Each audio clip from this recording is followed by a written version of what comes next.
Hello everyone, thank you so much for joining me. Today I'm wanting to play with this new stencil that I just got. It's a new release by Sizzix and I just absolutely love this big large flower. I just love it. It's a layering stencil. It's got 4 different layers to it, plus the sentiments are also actually part of the stencil as well. So you get them all numbered, so you probably won't be able to tell, but this is very small number 1 there, and then they're in order from 1 to 4, so you know exactly what order you're supposed to be doing things in. I have had a go already. This is on watercolour paper, and there's just a couple of things that I want to note.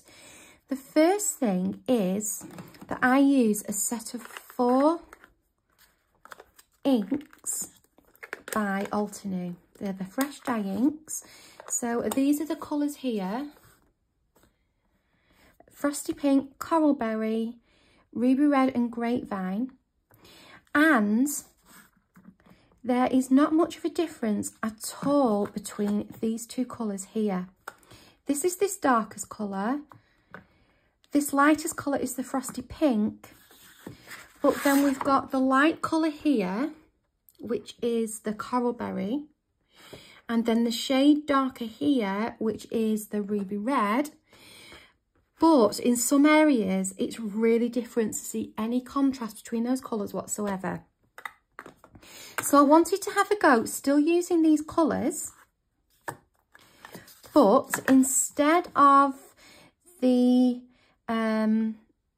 Ruby Red, I'm just going to use these 3, and then for the middle I was thinking of using some metallic gilding paste. I absolutely love this, so I'm going to see what that looks like. Another thing I noticed as well is that it seems to be on this paper, I don't know if it's just the style of the stencil, this is why I want to check on a different type of paper, but it looks like it's bled a little bit.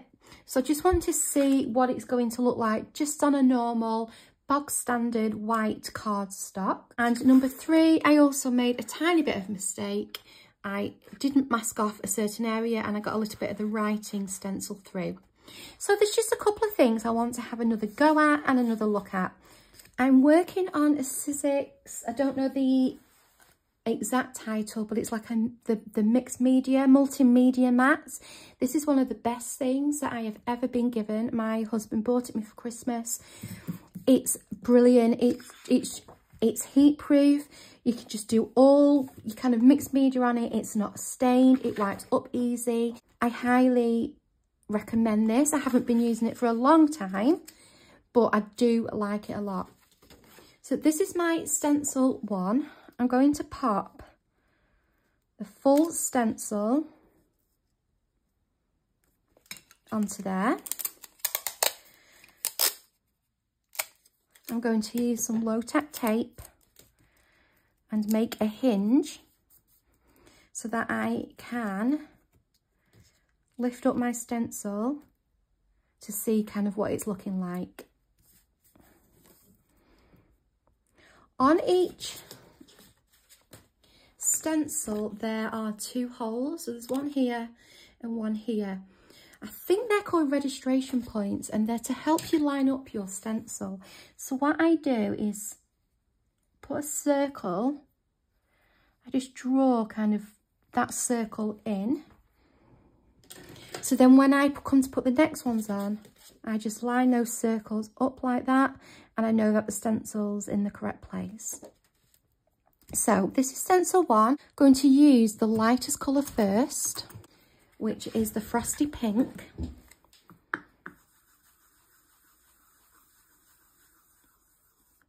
Now I did find that this came in quite soft and it did need quite a bit of building up.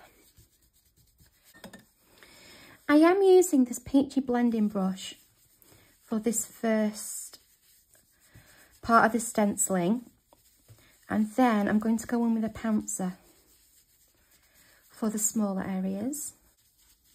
And as you can see, it does need quite a bit of building up and just working with to build up that colour. I suppose it depends how dark you want it to begin with.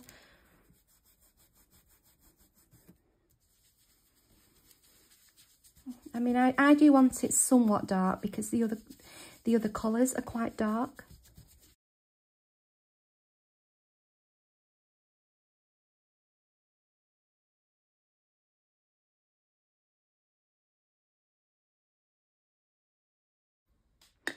Okay, so that did take a bit of a while. It is, like I said, it is a light colour. So I'm going to lift that up now.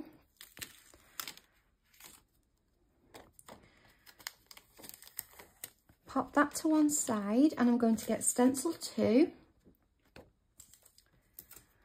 And going to line up. Now my head might get in the way, so if it does, I'll cut that out, but I'm going to line up best I can with those circles at the top. Okay, I'm sorry I had to get right over to make sure that I could get them lined up where I needed to. So for this one, as the parts of the stencil get smaller, I'm going to switch to a dabber. I'm going to use the back of here just to get any extra excess off. You can see there's not an awful lot on there. In fact, it's actually stained with this coral berry because I cleared off the grapevine. Oh, sorry, not coral berry, ruby red, because I cleared off the grapevine to try and make that a little darker. And it still isn't that, you know, there's still not a massive contrast. So I'm just going to get off what's left of this. I've got a feeling I forgot to turn my camera on while I stenciled through, but I used the coral berry with stencil number 2. So next is stencil number 3. And I'm going to use the darkest colour for this one.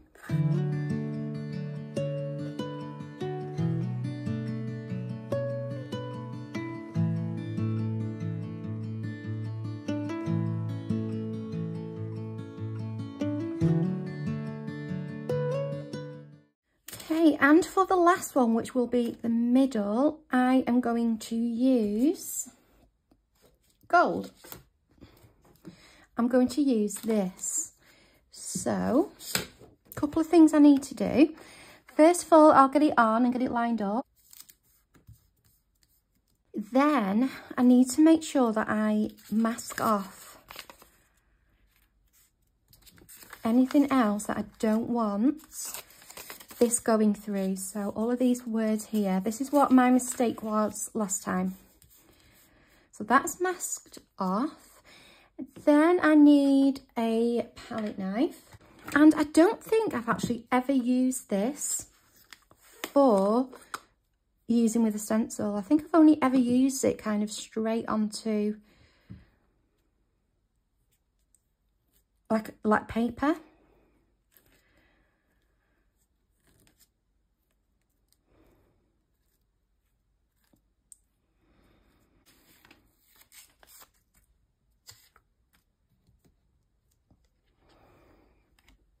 I'm going to pop this to one side to let it dry, and I think I will have a go at using some other colours. So I'm really liking these colours here. Now I don't have the exact match, but I've got for the blue, well, it's more lilac, isn't it? But the blue, the lightest blue I've got is 601 by Memento, Bahama Blue. For the yellow, I've got Memento 103, Cantaloupe. The pink, I'm going to use the Coral Berry that we've used in the previous one. And then for the orange, we've got Tangelo 200 in the Memento. I'm going to start with the blue on the larger stencil.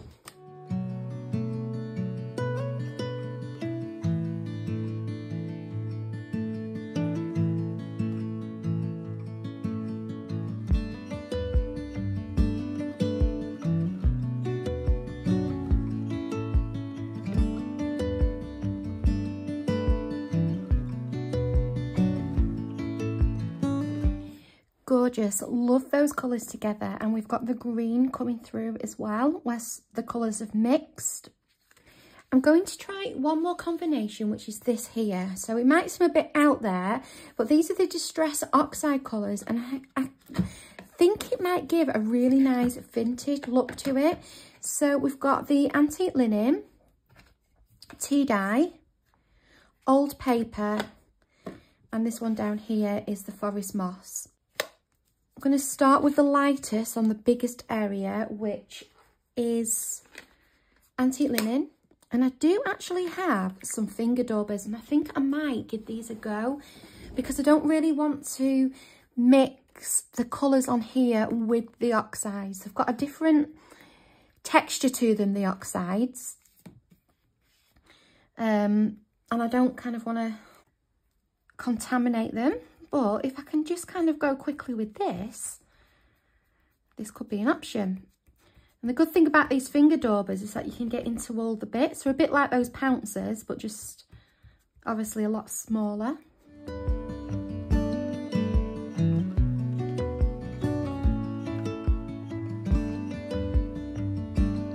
here's what they're all looking like now they're dry. This is that first one I did where I put the gold in the middle. I then did this one. This was the neutral colour. And these are those gorgeous brights. Look at that blue. I can't, that Memento ink is so nice. So this one I haven't really done much with yet. I've chopped them all down. I did manage to get my trimmer blade cut, so I may have to cut around that one. As you can see from these two, I decided to add some gold foiling. So for this one, I used the Deco Foil transfer gel. I just popped it on with a really small paintbrush and literally just drew it on where I wanted the gold to go. Try and hold it up like that so you can see. Let it dry. It's got to be really tacky before you add the gold. And then I just used the Deco Foil gold transfer, pressed it down. And that's what I was left with. And then I thought, this really is just tacky glue. So if I was to just use a normal tacky glue that I've got, would it work? And it did. So if you don't have any of that glue, you could just use, this is the Anitas Tacky, but I think I used this one, the High Tack All Purpose. It's in like a gold bottle. I just put it into here with like this fine tip, and that's what I use for this one. And it works exactly the same. You just need to let it dry before you add the gold. You do get a little bit more, I would say, of like a painterly effect because we're using a nib. We get like thinner lines, whereas on this one it kind of squishes down more. So it just depends on the effect that you're after, but both work well. I think I am going to add just a little bit to this one, but only just to define the centre here. So literally all I did was just put a little bit of glue. I'm going to use this tacky glue rather than the Deco, and just follow some of the lines. I don't want it all doing because I don't want it to look kind of too much like this. And then we'll let that dry, or if you're impatient like me, you can use a heat tool. This is the Deco Foil I'm using. It's just called, just a gold one, Champagne.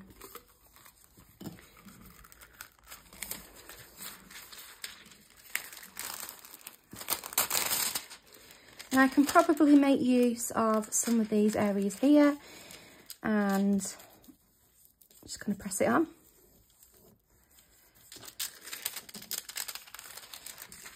And you can see it's picked up a little bit of that gold. I haven't got an awful lot of glue on here, so it won't pick up an awful lot. But I didn't want an awful lot, I just wanted a hint. But all you do is just press it on, give it a good rub. But there we go, we've got a lovely little bit of gold on there. We could add a tiny bit more. like this to kind of give it some more like a blob effect. But again, I'm only going in very lightly with this. And then we can just go again.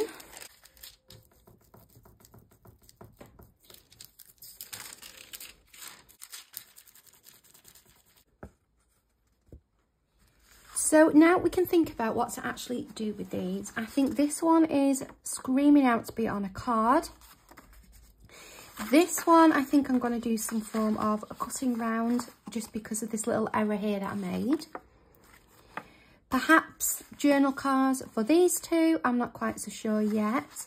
But I'm going to have a think about what I can now turn at least one or two of these panels into. So for this one, I have a 5x7 card base in craft. And I think I'm going to make a very simple card. So I've got a matting layer and that will go on there like that. Now what I'm going to do is use the Forest Moss, this colour here, and just blend it around the outside of that white card to give it a nice coordinating matting layer.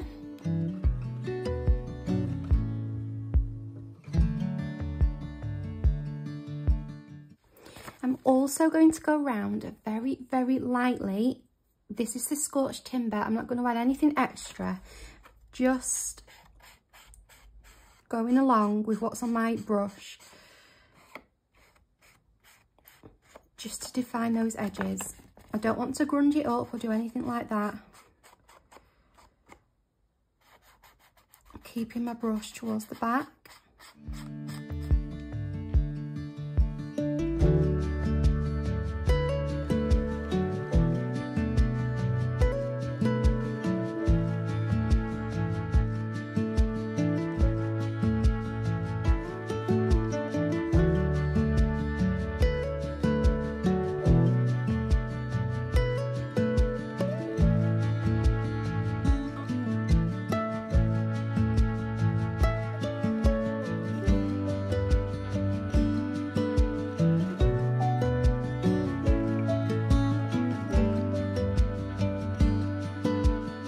So everything's stuck together now and matted onto my card. And for the sentiment, I was thinking of using one of these from this month's Creative Stamping magazine.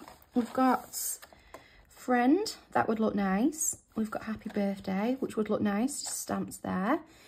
We've also got this one here, which is Flower, although I don't think that would fit on.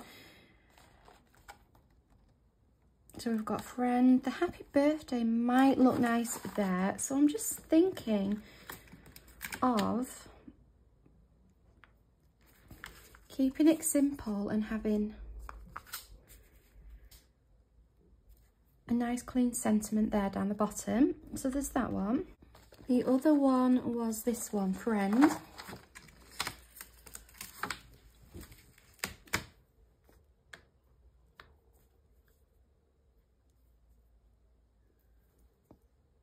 Which could look nice too. So I have eventually bought my stamping platform. My mum and dad got me a voucher for Christmas with the intention that I buy a stamping platform, and I completely didn't get round to it, but I'm sorted now. So that means I can actually test the sentiment on here. So if I put that in there, where I think I want it,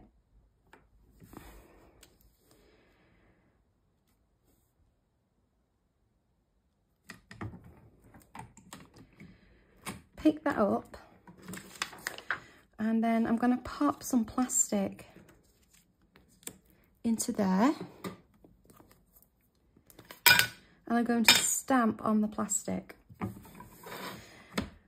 and I'll be able to see if I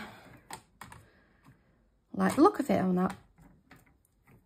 So that would sit there. It obviously would need to be a lot straighter. And just turn it around. Let's try the other one.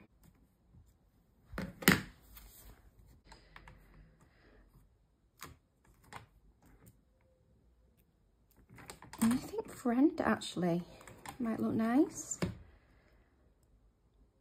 I think I'm going to put friend on there, and it's pretty much straight and in the correct place, so I'm just going to go for it and stamp that.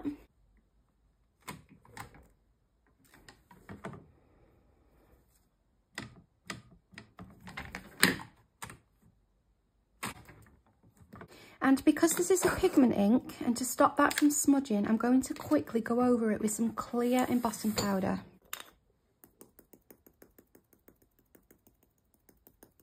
There's a tiny bit of wet ink still here where I inked the edges of this card. So I'm just going to move that.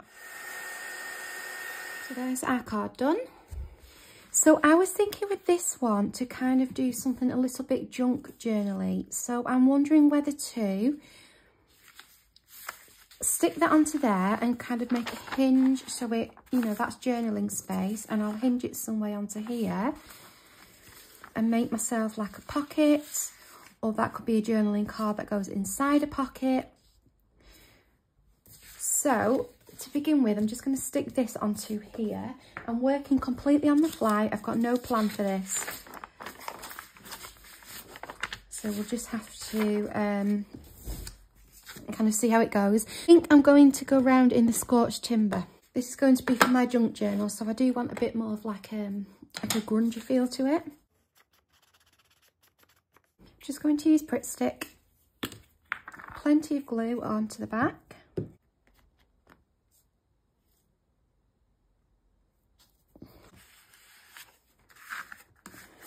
I'm going to cut back around this because I actually want that as that flower shape.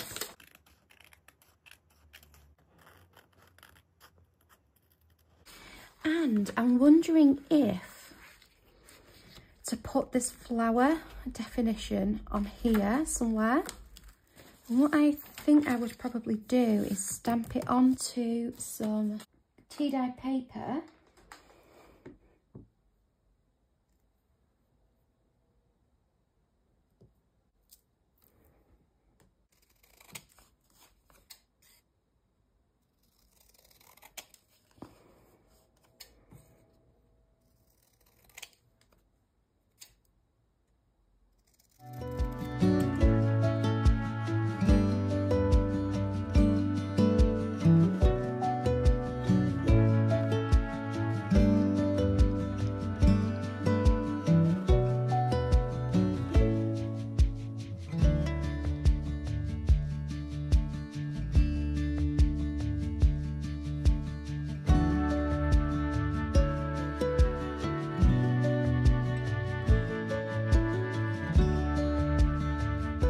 So I've just made myself a little vellum, well, tracing paper envelope, and my idea is to pop the envelope on to there, and my little quote can go in there, and that can sit on there like that. So I'm going to put some really small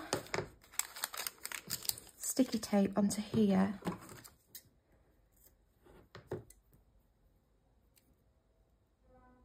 Cut it in half, so make sure it fits. One piece there.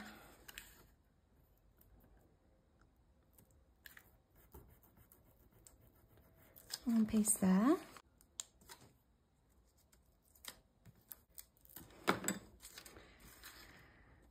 Close that up.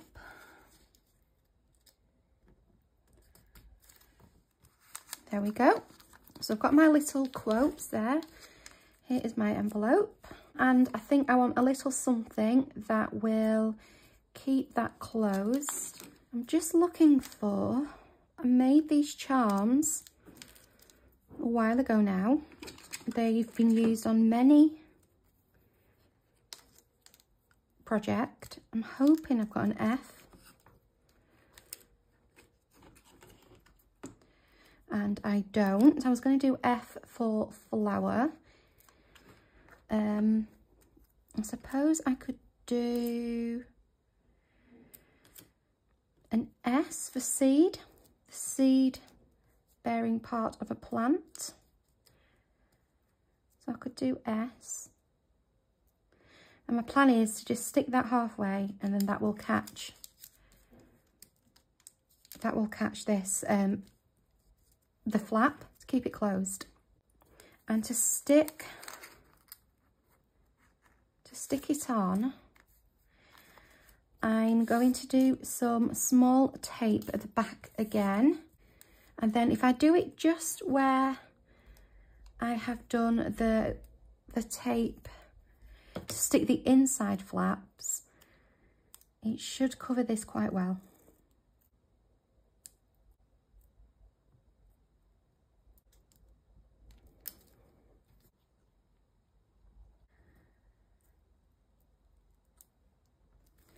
I'm going to pop a ruler in to make sure the glue doesn't seep through and stick the envelope together. Then popping this back in here.